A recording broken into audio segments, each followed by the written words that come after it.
عزت 3 ستات. يعني لو واحد بيحب البايكس والريسات والكلام ده هيحس ان هو في الجنة.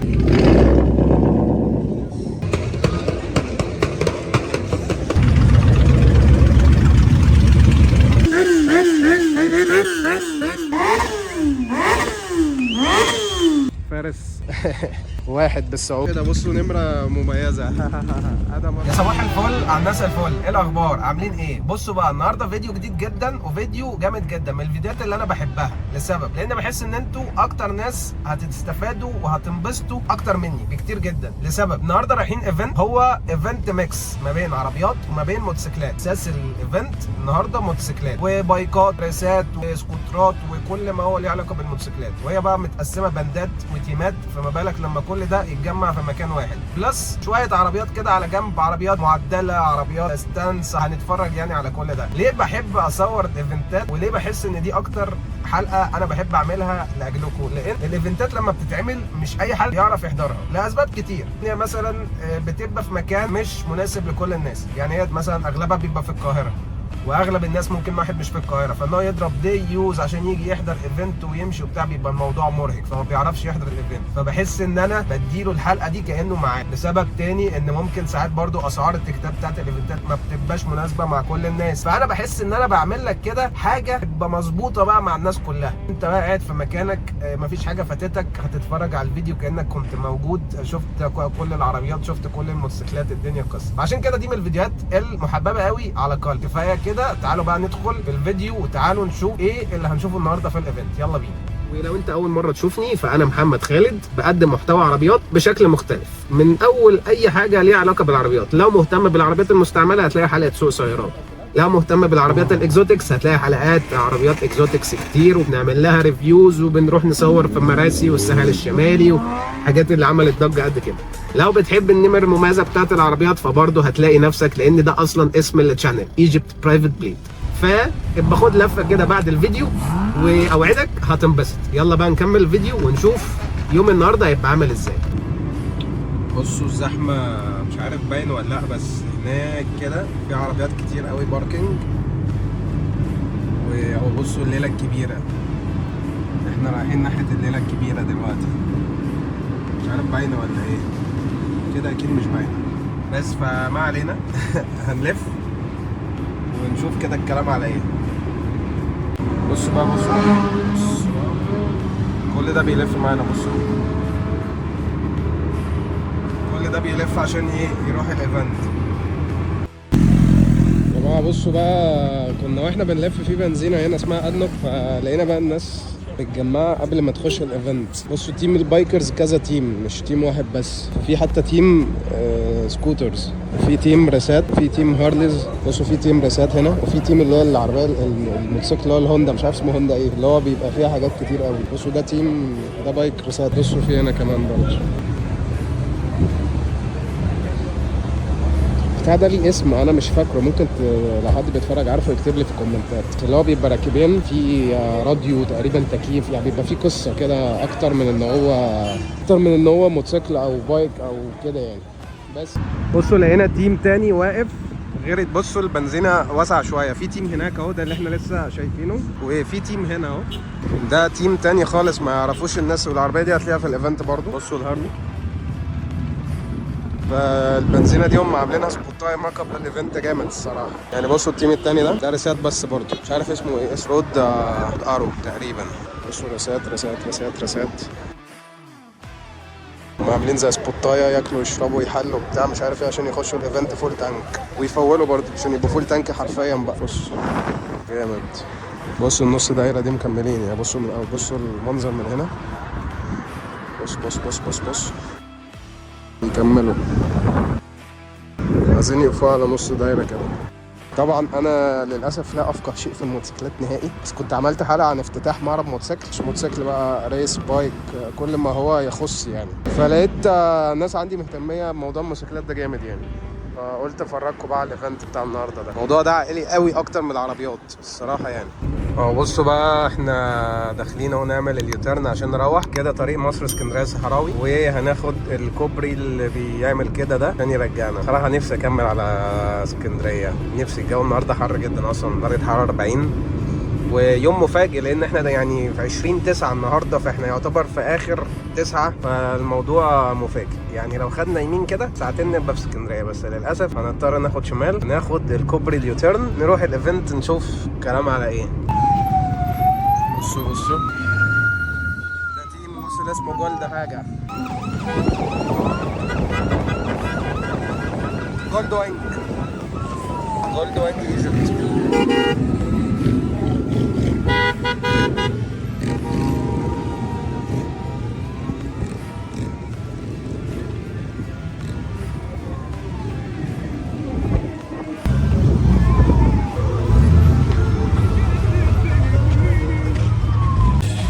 بصوا بقى، تعالوا اوريكم اللاين اب كده على طول واحنا الصبح. بس بصوا في تيم لسه واصل اهو.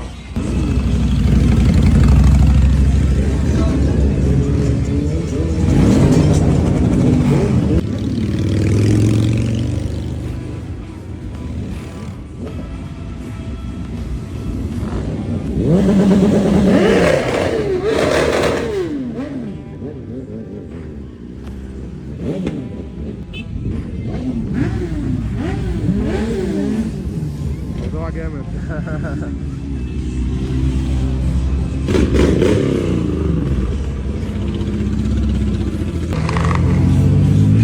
تيم تاني وصل بره اهو. بصوا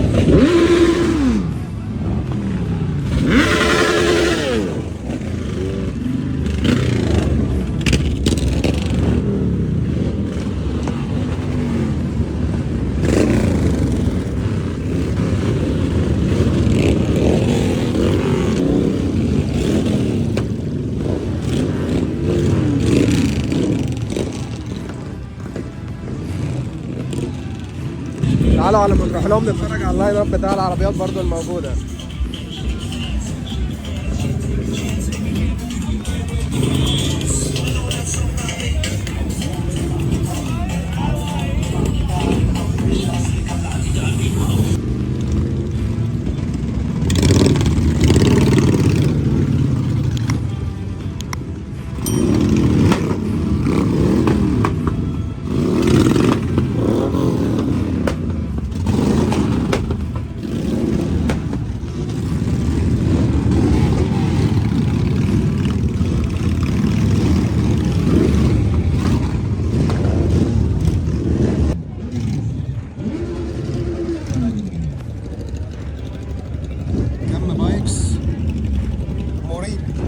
بجد مريب. يعني لو واحد بيحب البايكس والريسات والكلام ده هيحس ان هو في الجنة. بصوا شوية عربيات هنا كلاسيك نتفرج عليها برضه. بصوا احنا كده لسه في ناس واصلة.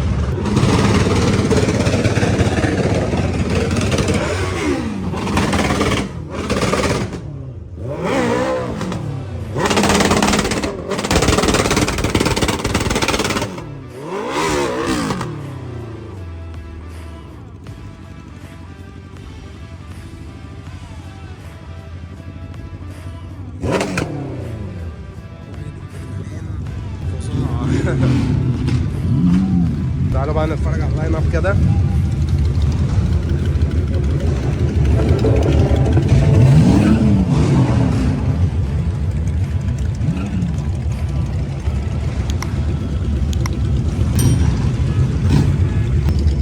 بص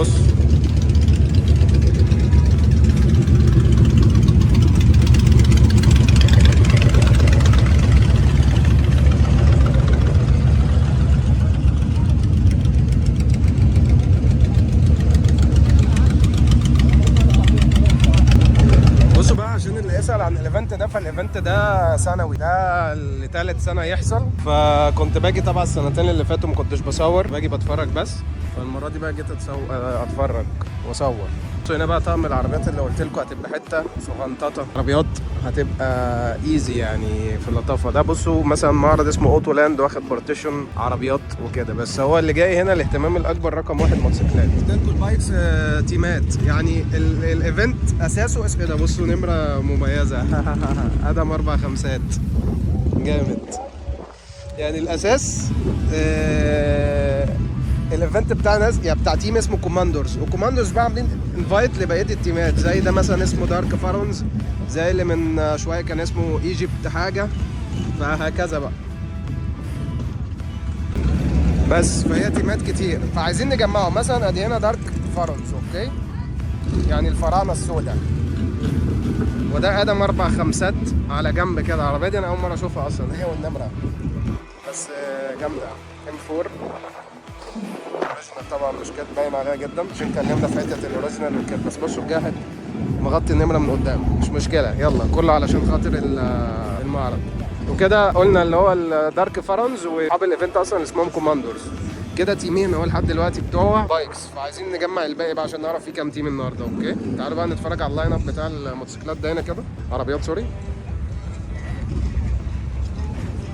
بصوا حتى الحته بتاعت العربيات فاضيه ازاي، العربيات مش كتير والناس اللي جايه تتفرج على العربيات مش كتير، فكله يا اما الناحيه التانيه يا اما دخل في نص الجنينه بقى، يا اما شكرا. فاللي جاي الصراحه العربيات النهارده مش هينبسط قوي. دي المتمكن هي اللي كانت في الافتتاح بتاع جوز دورز.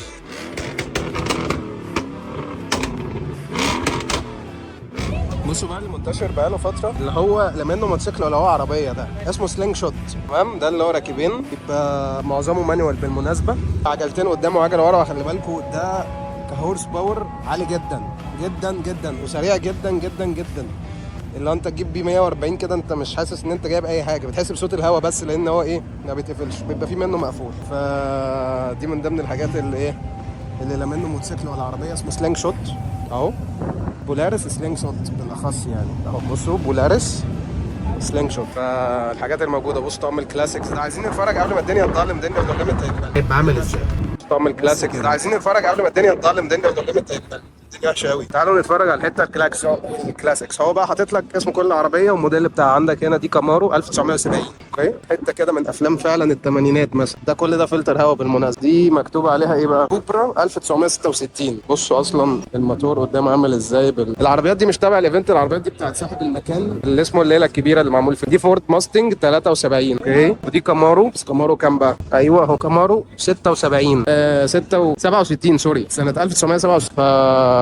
دي بقى هوايه صاحب المكان، فعشان كده هو بيحب يعمل، او كامارو 67 بيحب يعمل بقى ايفنتات عربيات كتير والكلام ده. ولسه في جزء الناحيه الثانيه برضو كلاسيكس.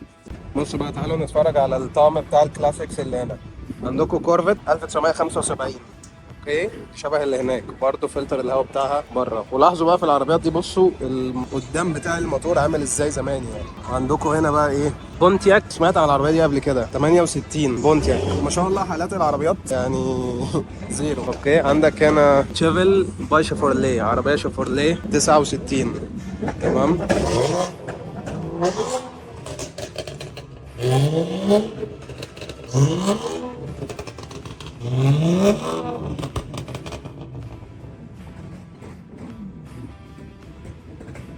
بصوا في تيم لسه واصل، هنكمل الكلاسيك بعدين بقى.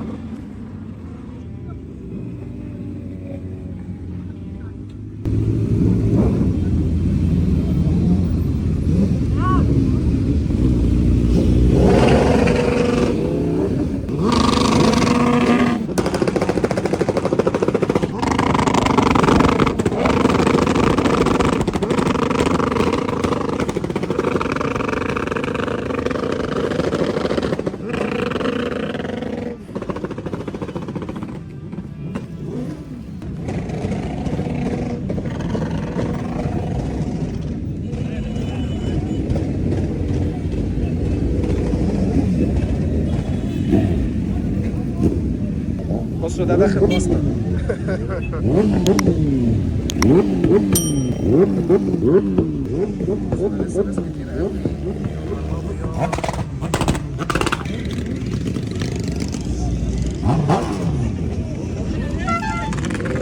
بصوا لسه ناقص كام واحد.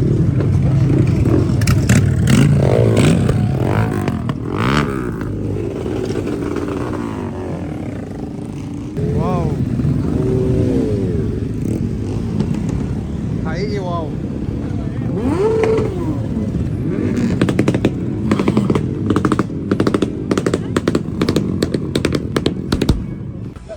طب نرجع بسرعه بقى نتفرج على الباقي من الكلاسيك. احنا وصلنا لحد العربيه الخضراء دي اللي اسمها تشافل من شيفورليه 69. دي دوج تشالنجر 72. تمام. وعندك هنا بونتياك تاني. دي بونتياك ترانس، ودي بونتياك جي تي او. يعني في نوعين بونتياك انا مش عارفهم لحد دلوقتي الصراحه. وعندك هنا حته دورش تشوفر تاني 69 72. اوكي. وعندك شيفورليه ديلوكس 49. هو باين عليها ان هي 49 الصراحه. بصوا يعني فاهمين. ودي بقى اخر عربيه معانا هنا اسمها ايه؟ اولدز موبيل 69. خلاص دي اخر عربيه كلاسيك. تعالوا نشوف التيم اللي دخل بقى اللي لسه داخل.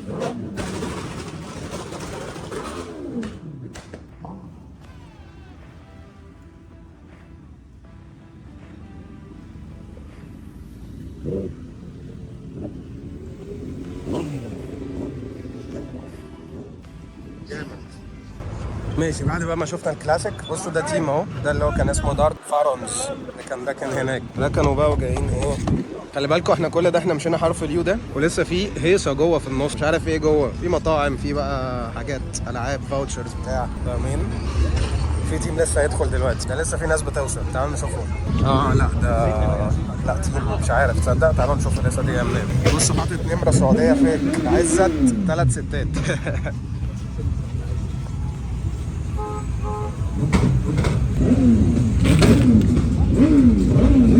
اصلي يا عم عزت.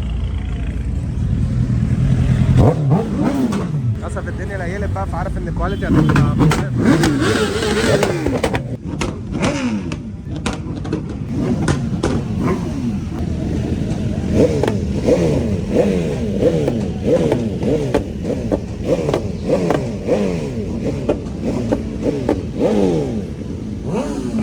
في كاميرا هو فاتحها بس انا مش فاهم حاجه.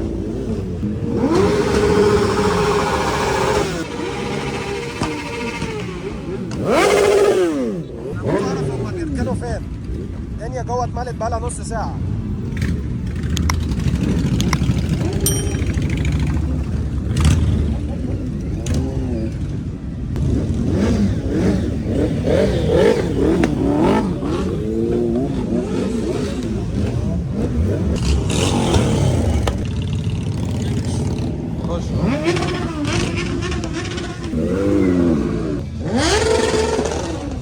فين انتم؟ من قاعد بتفرج بقالي حبه واخد نفسي.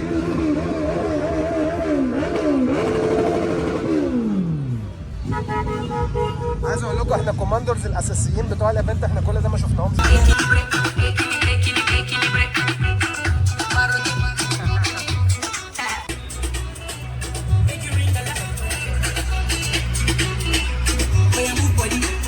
لسه شفت الناس يرقصوا معاهم على الستيج.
بصوا بقى النص الجنينه، الحته اللي كانت في النص حرف اليو ده كلها بارتيشنز بقى اسمول وحاجات اكسسوارز. ايوه يا حاج، ودع ورينا يا حاج انت عندك ايه ده؟ فيب.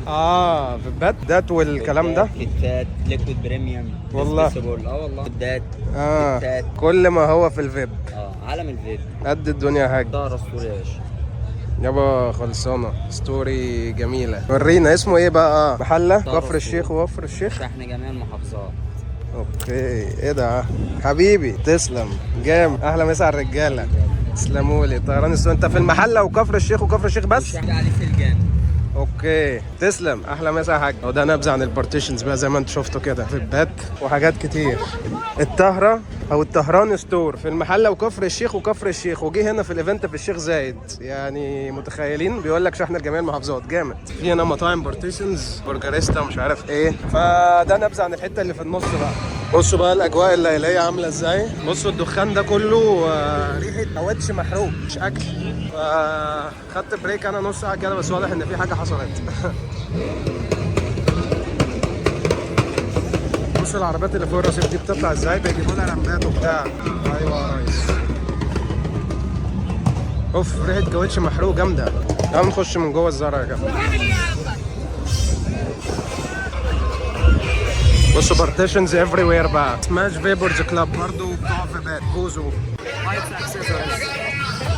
عندك جي دي اي برضه بتوع ميجا ستار برضه حاجات، بس دي بقى ايه زيوت.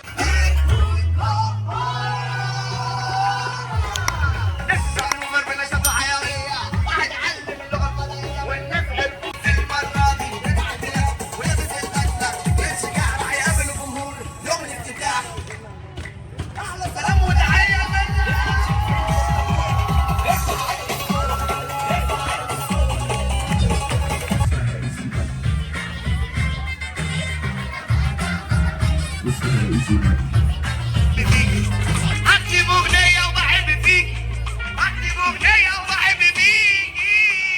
تاني بالامان ناس كتير في حياتي فاتوني، سابوني بعد ما لاموني، بس انت لومك في سكاتك اقوى من اي كلام.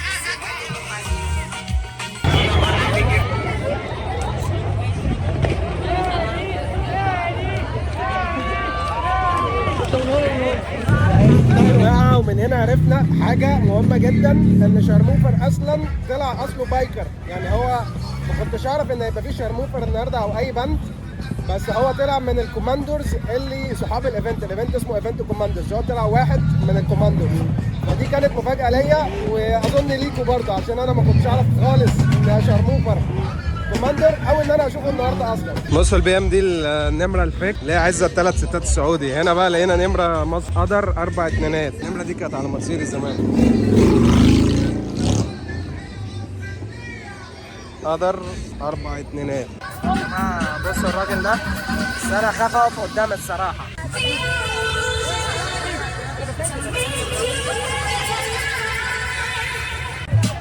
كفايه كده عشان انا حاسس ان واحده هتفلت هتيجي في حد، فاتمنى ما اكونش انا يعني. يا جماعه بصوا الراجل ده تقريبا بيقعد يرسم على التيك توك، شبه محمد صلاح فشخ الصراحه. هو متوتر اكيد متوتر موت. في بوس هنا اديب صراحه، المود جامد.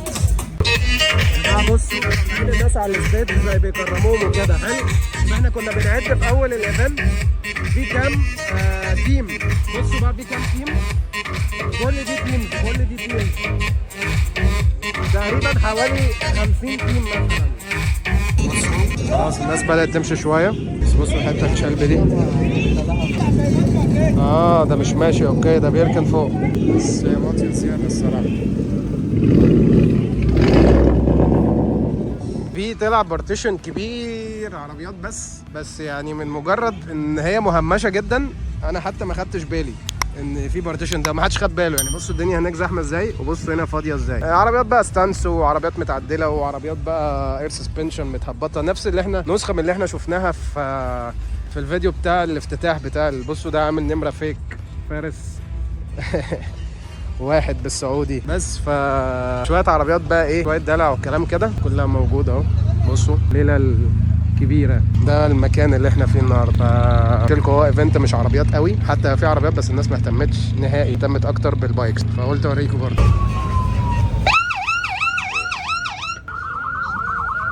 بس الناس بدات تمشي، الايفنت قرب يخلص، بس كان جامد الصراحه.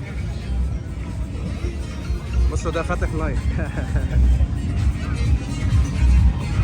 وبس كده. ده كان فيديو النهارده يعني. بصوا ما فيش كلام يتقال، انتوا شفتوا معايا اليوم كان عامل ازاي. الصراحه كان يوم ولا اروع، وخلي بالكم انا ما كانش في بالي خالص ان هو يطلع جامد، لان الايفنت ده ثالث سنه يتعمل. السنه اللي فاتت ما كانش كده خالص، ما كانش يعني بالمستوى ده، والسنه اللي قبليها كان حلو بس برده مش للدرجه. فالسنه دي الصراحه انا انبهرت. انا كنت جاي يعني ناس صحابي كلموني ما تيجي ونشوف وبتاع، فقلت يلا، ولو حلو هنصور فيديو كده ونوري الرجاله. فلا زي ما انتم شفتوا انا من اول ما دخلت يعني تقريبا ما خدتش نفسي لحد ما خلصت، فكان فيديو جامد. انا الصراحه انبسطت، فاتمنى ان انتم تكونوا شاركتوني الفايبس بتاعت اليوم، وان انتم تكونوا يعني حسيتوا وكأنكم كنتوا معايا، وده الغرض من بدايه الفيديو زي ما قلت لكم. فلو انت وصلت لحد هنا طبعا اكتب لي كومنت، اعمل لي يعني قول لي انا وصلت لحد هنا، عشان اعرف ان انا يعني في حد بيتفرج لحد الاخر، في حد متابع، في حد حابب الكلام ده انا ما بعملوش لله وللوطن كده يعني.